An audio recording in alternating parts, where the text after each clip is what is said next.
Ame saasanitti haadholii keenya abbootii keenya mabeelii keessa kaaniit ibiddaan gubaa ajjeesaa turani guyyaa kalee mucaa kichuu kana ija keenya fuulduratti qalanii fi miti dhugaa dubbachuuf taanaan harmee keenya nama waggaa 70 uffata isheerraa baasanii ni fuulduratti mukaan daffaranii akka dhiiratitti jechuudha. Garuu kuni maaliif uummanni Oromoo saatii uummanni salaalee amma xiqqoo nagaa qabanitti maaloo yaa uummata sagalee nuuf ta'a maaloo eessa jirtan jedhee ba'ee iyyachuu daatan irraa cufame malee uummanni keenya jaalatee miti. Ilmaan Oromoo kutaan kamiyyuu eessa dhagitanaan dura jechuudha. Taatan osoo uummanni akka har'aa kana ba'ee irraa dubbatee rooroon akkamitti jabaatu turte. Garuu warra mucaa kichuu sana ajjeesanii foon isaatirreen hin laanne fi warri viidiyoo sana dhuma isaa argitanii bakki 24tti baasanii daladalanii biyyeen makanii. Kana keessaa baanee Oromoon akka Oromootti saba guddaa ta'ee kabajamee jiraachuu osoo qabu ufiif wal kabaja dhoowwine akkuma sila jenne abbaan gaafa cabse ormi ija balleessaa taatee dubbiin hanga kana dhufte malee ummanni Oromoo dhalootaan rakkataa miti. Uummata salaalee qabeenya uummata salaalee lakkaa'uun hin danda'amu yoo barbaachisaa taate rakkatee irra nu qarqaraan jiru. Waan dhugaati. Kanaaf wanti amma rakkoo ta'e eshi har'a qarqaarre wanti afaan keessa si dhufa jedheef fakkeenyaaf uummata salaalee qarqaaramuu qaba dhugaa jettee qarqaaramuu qaba kana qarqaartan sila guyyamarraa yoo diinni ajjeesuma qarqaartamu. Ummata salaalee guutuuf tokko lama eenyuun qarqaartan immoo maatii tokko keessa nama meeqa jira. Maqaa qarqaarsaatiin ummanni keenya akka zallamamaa ture osoo beektanii waa'ee qarqaarsaan kaastan ture. Haqa walitti taa'emu. Hin zallamamaa ture ummanni keenya. Qarqaaraman jedha malee birri miiliyoona 10 miiliyoona 5 guuramu maatii nama tokkootiif qabeenya jalaa badan deebisu. Qabeenya lubbuu maatii nama tokkoon deebisu. Garuu maal maqaa Oromoon gargaarame Oromoon akkana ta'e salaalee akkana ta'e walloo akkana ta'e wallagga akkana ta'e arsiin akka harargeen gargaarame birriin guuramu sun lammaffaa nama gargaaru sanii fi ummata gargaaramu jidduutti illee zulmii taate wanti zulmi hin zallamama haqa walitti malee ummataaf falli haaraan furmaanni ta'uu qabu ammarratti waan amma jalqabne kan silaayyuun taatu silaan taatu baay'ee gurbaa jetteedha. Silaan ta'u sagalee walirraa hin cinne sagalee hatamtama waan furmaata ta'uu danda'u waan abbootiin amantaa jaarsonni hayyoolleen biyyaa akka dubbatan dhiibbaa danda'amu gochuu achirraa gadi hafeen qarqaarsatti yaadu. Dura nama bakka taa'u argate waan nyaatu yaadu. Nama fannifamee fannoo irraan bu'in akkamiin waan nyaata waan gargaarsa gargaaruuf da'uu fudurri ulfeedhanii mire. Gargaaruuf ummanni kun gargaaramuuf seetaappiin isaa maal keessa jira. Har'a irraa dhaabatu beektani. Har'a ajjeefamaa jiraatu beektani. Har'a dhaamaa jiraatu beektani. Sa'aan manaaf makiina sirraa haasofnu namni meeqa du'aa.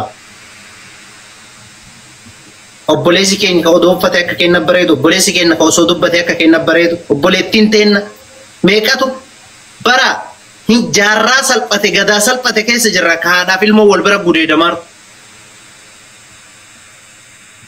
Sirriidha wallahi. Gadaateen natana keessa taa'aarti. Kana akkamitti akka namu har'a riivoo yoo qabatte uummanni Oromoo akka bilisoomtetti yaadda. Yoom riivoo ati mataa keetiin qabattuun uummanni Oromoo bilisoom. Akkas taanaan bar namoota akkasiiti dursinee riivoo binnee Oromoon bilisoomeen teennu ture ofirra. Iddoo akkana beenne bar warra amma Oromoon bilisoome jedhee mataa ofiitti hime kana riivoo itti binna dursine Oromoon akka bilisoom. Lubbuu ofii bilisa baasu taanaan abbaa fedha wajji hojjetanii an bakka jiru tanan lubbuutii bilisa baasee jiraadha.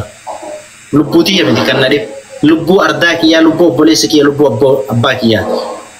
Ati nagaan buluuf ollaan kee nagaa naa bulu jedha. Maatiin kee odoo nagaa hin qabne lubbuu maaltu midhaan nyaatee sii liqimsa. Amma kan ta'uu qabu qarqaarsi itti aana waan makiin jetteefi dhiifama dubbiillee sitti dheeradhe. Waan dubbii achi gamas turte san akkuma waan har'a taateetti har'uma taateetti har'uma lafaa kaanee boonnee dirree balleessinee har'uma walis komannee kaduraan maal hojjetaa turte maakiin fakkeenyaaf maal goote maal hin goone quban qabne har'a maakiin bakka kanaa dhabamteef maakiin akkanaa maakiin maqaa gantuu fi yartuu jedhu kana walii kennuuf maa jarjara Oromoo. Maaltu isa jarjara?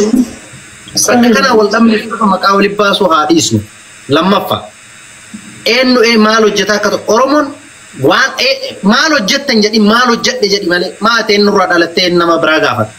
Akka sabaatti ambu'aa maalii uummataa buusee malee ebalu hoo namni ati lakkooftu sun waan isa fakkaata hojjeta atillee waan si fakkaata hojjeta kanaaf makkii komachuuf ani qooda kiyya akka Muhammaditti waan makkii fakkaatu baheera bahee nama gaaf tokko bakka ammisin dhugama rabbiititti jaarsa tokkotu nama gaaf tokko waa ishiin hin darbinitu ijoollee biyya Arabaa baatee dhuftu kana qeeqaa jedheedha nama gaaf tokko gabba'ee waan sabarraa waan dubbatinitu har'a barreessuun salphataaf harka waa barreessituun kana itti yaadu kanaaf an kanuma isiniin jedha waan gargaarsaallee taate waliin gaddeebina.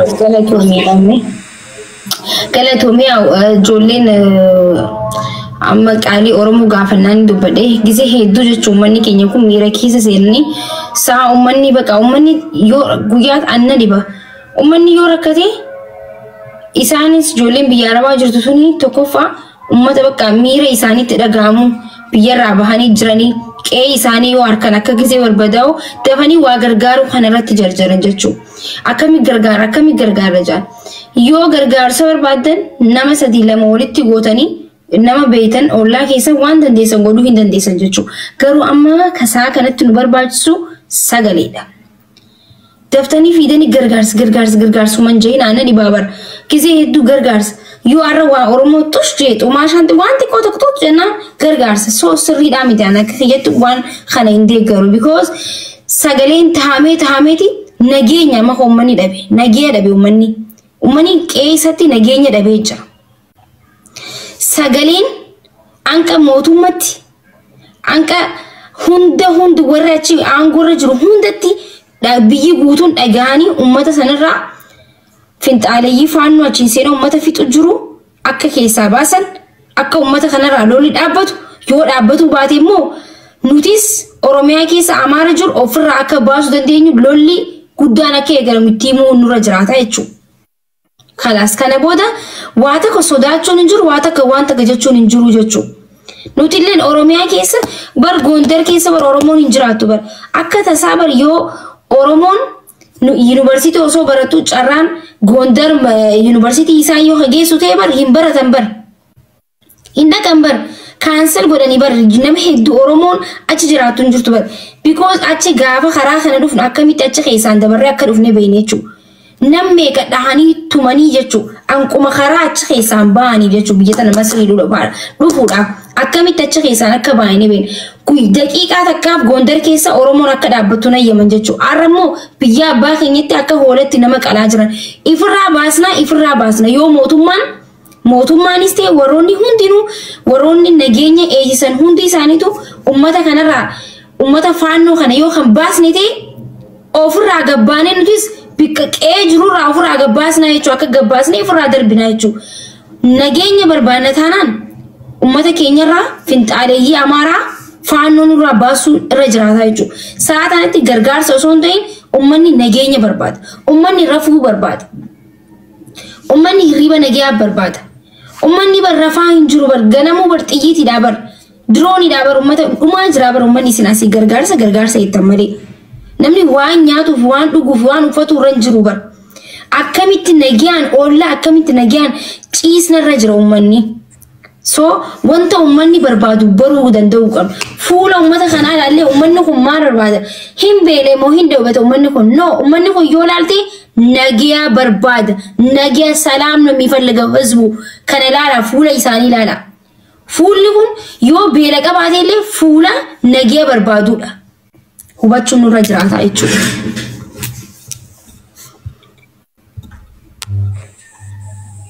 Waan ofii kooseen. Har'a kuni hundi ka ta'e nuuni kuni hundi wallaalummaa keenyaan haa ta'u uf jaalachuu keenyaan haa ta'u hin beeku dharraan aangoo haa taatu dharraa waan biraa haa taatu uummata keenya rakkifnee akka hin taane taasisneerra akkanuma isiniin jedha isinitti dheerachuun barbaadu kanarra nagaarra naaturaa ulfa. Kan fuudhanii akkanatti nurraa baasanii ba'itti baasanii ajjeesanii baatee awwaalachuu dandeenyu. Gisee dubbattan gaggabaabsaa namni hundinuu taa'ee kan dhaggeeffatu dubbachuuf waan ta'eef. Ayee bakka gabaabseera nama dabarsi bakka. Galatoomii eenyu namni xiiqii. Xiiqii yaama. Xiiqama garuu. Dubbadhu sammuu waan ofii. Okay. Caalaan akka nu keessanii fi guddaa galatoomaa. ani yaada dheeressoo miti akka nam tokkootti ani intala Oromooti dhaladhee kanan guddadhe achuma shawaadha dhugaa dubbachuuf taanani uummanni shawaarra miti yookiin waggaa tokko miti waggaa ja'a guutuu rasaasan ajjeefamaa ture garuu baatii sadi ibsaan duraa cufamee waa ifaan duraa dhaame saasanitti haadholii keenya abbootii keenya mabeelii keessa kaaniit ibiddaan gubaa ajjeesaa turani guyyaa kalee mucaa kichuu kana ija keenya fuulduratti qalanii fi miti dhugaa dubbachuuf taanaan harmee keenya nama waggaa 70 uffata sheerraa baasanii ni fuulduratti mukaan daffaranii akka dhiiratitti jechuudha garuu kuni maaliif uummanni Oromoo saatii uummanni salaalee amma xiqqoo nagaa qabanitti maaloo yaa uummata sagalee nuuf ta'a maaloo eessa jirtan jedhee bee'ii jechuuf daatan irraa cufame malee uummanni keenya jaalatee miti. Ilmaan Oromoo kutaan kamiyyuu eessa dhageetanaan dura jechuudha. Taatan osoo uummanni akka har'aa kana bee'ii irraa dubbatee rooroon akka ittiin jabaatu turte. Garuu har'a mucaa kichuu sana jetanii foon isaatirreen hin laanne fi warri viidiyoo sana dhuma isaa argitanii.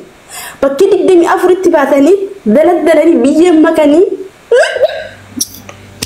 akka sareetitti mucaasin jechuudha foon isaa kukkutanii biraa deemanii bini isaan duratti kan kunamaa ture ajjeefamee boolli bineensatirra kaa'amaa ture.